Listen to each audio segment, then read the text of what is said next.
Ok, pessoal. No vídeo de hoje vamos dar continuidade à revisão sobre cristalografia. Na última aula, definimos o conceito de rede e rede de Bravais. Agora vamos definir a ideia de célula primitiva.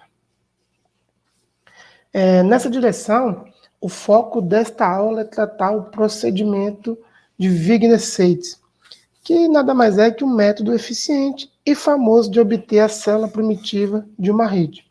Por isso, em muitos livros, a célula gerada por este procedimento é chamada aí de célula de Wigner-Seitz. Tranquilo? Então aí, bora ver quais são os nossos objetivos. Então, é bem simples. Na aula de hoje queremos definir aí o conceito de célula unitária, depois falar um pouquinho sobre célula primitiva e então definir aí a célula de Wigner-Seitz. Uma dica muito importante é, galera, assista com calma essa aula, porque apesar de simples, e bem tranquilinha, ela é muito importante para entendermos o conceito de zona de Brillouin nos próximos vídeos. Tranquilo? Então, vamos começar aí com a célula unitária. Então, uma célula unitária é qualquer volume finito no espaço tridimensional ou qualquer área finita no espaço bidimensional que preenche completamente o espaço devido às operações de translação. Então, está destacado aí. Então, nós temos que ter aquelas operações de translações da aulinha passada, de modo a não existir superposições. Tranquilo? Então, vamos aí para um exemplozinho para ficar mais fácil. Então, vamos retomar o exemplo da aula anterior. E aí, vamos pegar o primeiro caso que tínhamos definido. Nós definimos um vetor de translação, que sendo a combinação linear dos vetores primitivos da rede. E aí, nós escolhemos uma origem e definimos nosso primeiro vetor primitivo. Definimos nosso segundo vetor primitivo e vimos que, usando a regra do paralelograma, éramos capazes de encontrar aí o vetor de translação. Então, note que, basicamente, a célula unitária é essa área aí preenchida, pelo paralelograma. Então, destaquei de vermelho para ficar fácil. Por que ela é legal? Porque que esse volume aí, no caso, essa área, no espaço bidimensional, preenche toda a rede. Então, vamos fazer um exercício mental. Fiquei um pouco com preguiça aí de fazer a animação, mas imagina aí que você desloque agora esse bloquinho todo aí para a direita, ou para a esquerda, ou para baixo, ou para cima. Percebe que não existe superposição. Quando você faz uma translação aí para o próximo vizinho, esse bloquinho vai deslocar todo e não vai ter superposição entre essas regiões. E conforme você translada para qualquer região, você vai preenchendo toda a região do espaço. Tranquilo? Então, aí o resto é por similaridade. Então, a gente tinha, por exemplo, o segundo caso que nós desenhamos, um vetor qualquer nessa direção, o vetor 2, e também temos uma célula unitária aí, composta pela área do paralelograma. Tranquilo? De maneira semelhante, o nosso terceiro caso, a gente também podia escolher dessa maneira. Também surgiu um paralelograma aí, por fato desse vetor de translação ser da rede de Bravais, e de maneira semelhante, nós temos uma área associada a esse paralelograma, e que se vocês tentar fazer um exercício mental aí, ou a mão mesmo tenta fazer, vocês vão perceber que ele preenche completamente toda a rede, tranquilo? E o quarto caso é um caso que dava errado, a rede de Bravais, e portanto a gente já vê de cara que ele não vai funcionar aí para ser nossa célula unitária, tranquilo? Porque aí não é um caso permitido, não satisfaz a condição de ser um vetor de translação, coerente, tranquilo? Então nós tínhamos esse probleminha aí de permissão. Beleza, pessoal? Qualquer dúvida, deixa aí nos comentários e a gente vai tentando tirar. Ok. Então, caso proibido, vamos para a próxima etapa. Então, definido a célula unitária, que é qualquer célula que representa aí a área ou o volume dado pelos eixos primitivos, a gente vai definir agora a nossa célula primitiva. Então, a célula primitiva é uma célula unitária de área mínima ou volume mínimo, né? Aí é dependendo se você está no espaço bidimensional ou tridimensional, né? Em outras palavras, né? Dada a sua rede, você pode escolher aí vetores primitivos que dão o menor volume possível ou a menor área possível, né, para o seu sistema. Tranquilo? E aí, se vocês lembrarem um pouquinho lá de geometria analítica, tanto a área quanto o volume são calculados considerando os vetores primitivos como eixo das suas figuras geométricas, né? No caso do espaço bidimensional, nós só temos dois vetores, então vai ser a área, né, daquele paralelograma que eu mostrei no exemplo passado. Se for no caso tridimensional, vai ser o volume do paralelograma. Tranquilo?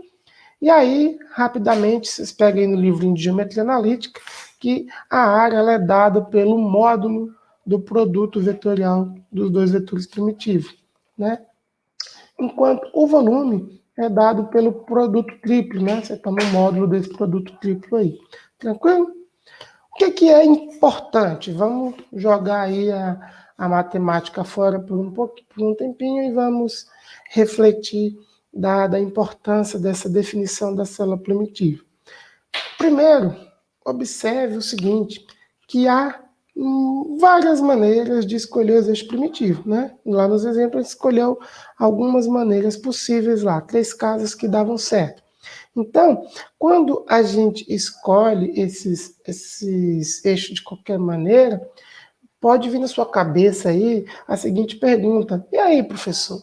Vai fazer alguma diferença para o meu sistema? Então, a minha escolha de eixo primitivo? Aí é que está a sacada, né? Quando a gente fala de célula primitiva, a ideia é exatamente que o nosso sistema não depende das nossas escolhas de eixo primitivo. E aí, quando a gente leva, né, a gente não trata de célula unitária, e sim de célula unitária primitiva, a gente vai descobrir que a célula primitiva contém apenas um ponto da rede.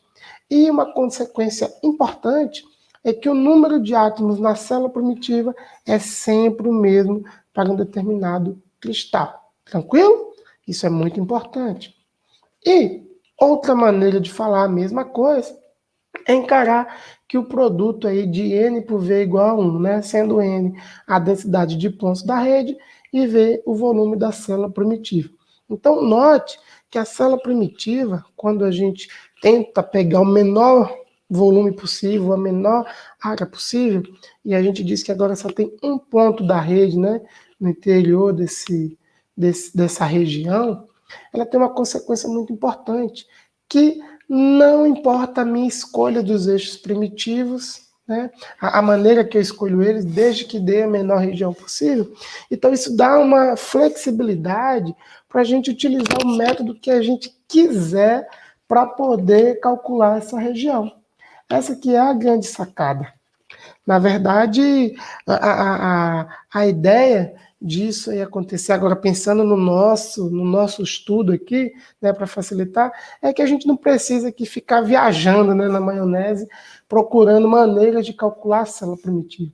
A gente já tem um método eficiente, mamão com açúcar, né, que a gente é o foco dessa aula de hoje, que é a célula de Wigner-Seitz. Então, simples em aula de hoje, então bora para o método. Então, entenderam a ideia, gente? Então, quando a gente vai para o conceito de célula primitiva, a gente já tem um método eficiente para calcular.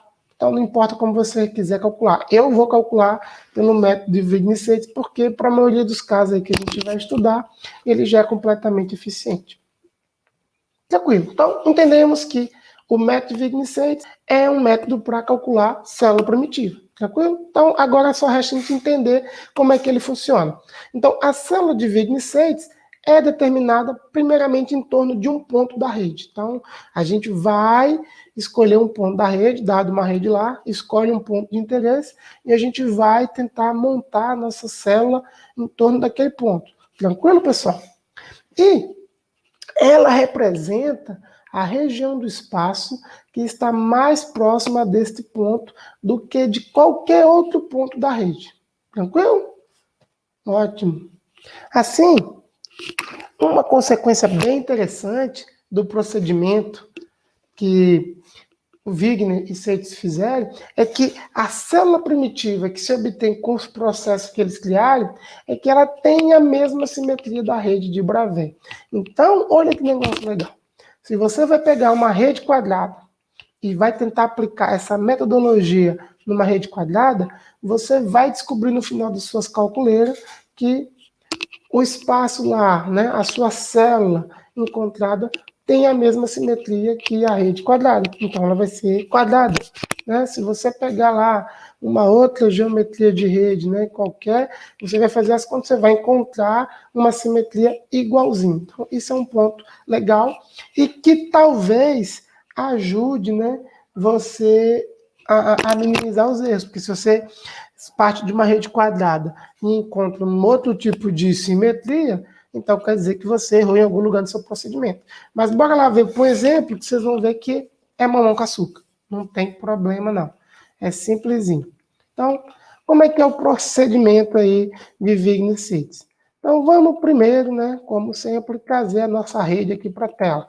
Pronto, escolhemos nossa rede, uma rede aí por simplicidade quadrada, que é para não dar trabalho para a gente fazer as continhas. E aí você em casa pega outras aí, tem, né, a face centrada, a cúbica, vai pegando aí no livro e vai brincar com as mais complicadas de fazer conta na mão. Beleza. Então, tá a minha rede. O que eu faço agora, professor? A gente viu que a célula, a gente vai tentar construir ela em torno de um ponto da rede. Então, escolhe um ponto da rede que você quiser. Como, idealmente, a rede ela é infinita, não importa, você pega qualquer um. Então, como eu reduzir minha rede aí para ficar pequenininha no quadro, vamos pegar o ponto central. Minha escolha, eu vou pegar o ponto central dessa rede aí que eu desenhei, tá certo?